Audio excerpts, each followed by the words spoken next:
Hi everyone, it's Thursday evening. It's time for a fresh edition of Weather for Weather Geeks. It's the Valley's most in-depth, crazy detailed weather forecast, and we certainly have no shortage of things to talk about this evening with an active weekend coming up, Thanksgiving coming up next week, and all sorts of intrigue in the longer range. Let's start this evening with a review of the last 20 hours of temperatures, and boy, today was a struggle, as expected.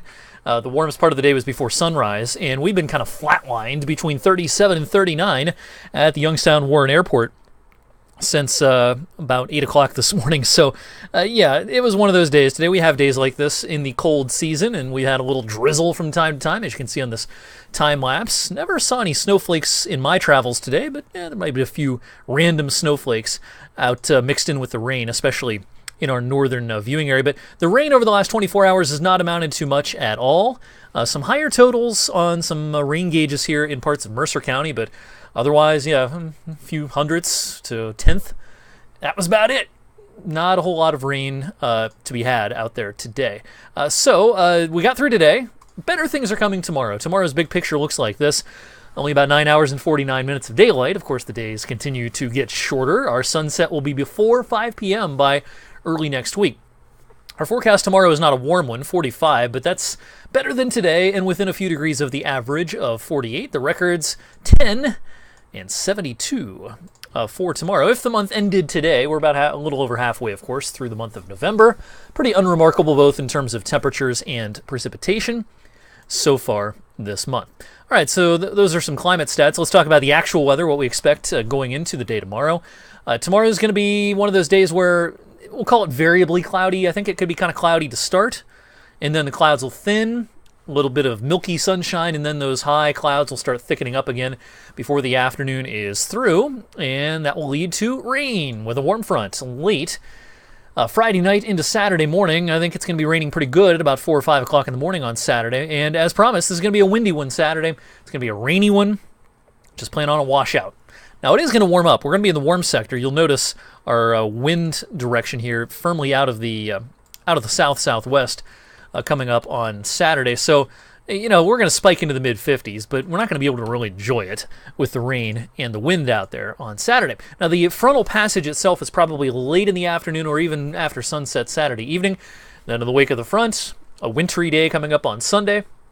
Northwest flow means lake effect, means snow showers, wind chills in the 20s, and yeah, air temperature is not much better than the mid-30s. As far as the rainy side of things here, how much rain to expect, our modeling here kind of clustered around between an inch and an inch and a half.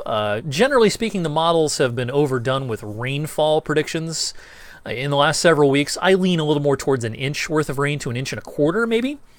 I doubt we get more than an inch and a half, as some of the models advertise. But no matter which way you slice it, it's going to be a wet late Friday night into Saturday. And again, it's going to be a wind-driven rain already by midday, early afternoon on Saturday. The wind could be gusting to 35, perhaps 40 miles per hour. And the windiest part of the day is probably right along the front. As the front crosses the region, that'll be late afternoon or more so early evening.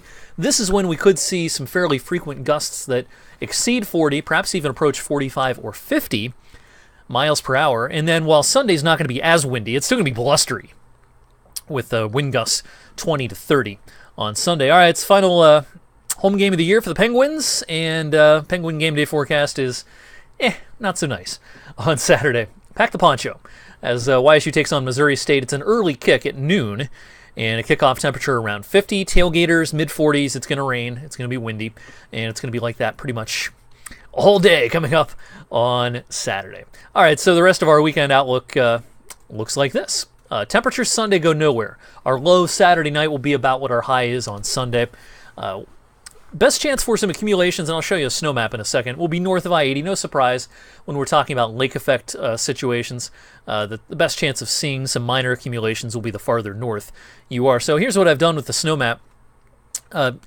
North and east of Erie, up towards Jamestown, New York, Chautauqua, Cattaraugus counties, someone can get 3, maybe 4 inches up there. Best chance of 2 inches, 3 at absolute most. Will be, no surprise, Geauga County, parts of Ashtabula County, Crawford County. I can't rule out someone trying to get an inch and a half or 2 inches in the Kinsman area, over towards Mespo, maybe over towards Greenville, heading down into Mercer. That's about it, though. We're not looking for a big lake effect bonanza here. And as you go down into Mahoning County, some candy coatings. That should be about it on Sunday. All right, Turkey Day coming up. Gobble, gobble. Coming up in a week from tonight, actually. And the forecast for next week's been changeable over the last several days as the models have really struggled with the overall pattern next week. We're starting to see better agreement, and the overall idea here is that uneventful weather should be the rule for Thanksgiving coming up a week from tonight. Daytime highs, we're talking lower 40s. It's going to be chilly, a few degrees below average, but a fair amount of sunshine should occur. And if you're doing some traveling before the holiday, either by airplane or getting in a car and heading somewhere for Thanksgiving, the few days before Thanksgiving next week, Tuesday and Wednesday, a lot of people travel on Wednesday, should be pretty good for travel. So some optimism there. All right, let's briefly talk about the longer range. It's Thursday night, so we get a fresh run of the European weekly model here. Breaking this down in weekly increments, the overall idea here as we wrap up November will be warmth centered in the west and continued chilly weather in the east. There could be a couple of days where it warms up after Thanksgiving. Should be fairly brief, though. It's an overall pretty chilly pattern. And, when we get into December, this is kind of that first into second week of December.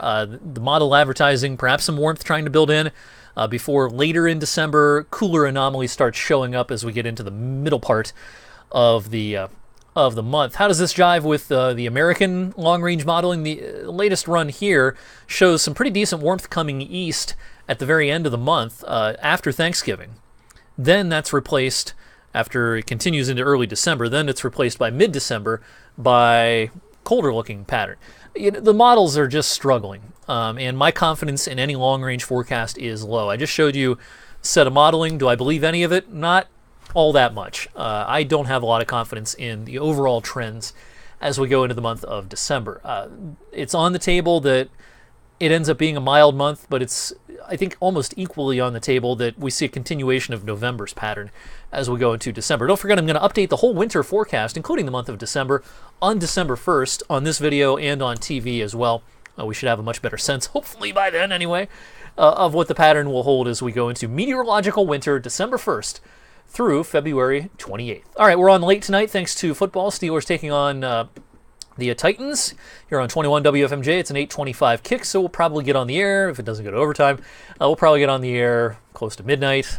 Thursday nights are late for me at this time of the year. So if you're staying up late after the game, check out my updated forecast then, and I'll see you back here on Weather for Weather Geeks Friday evening.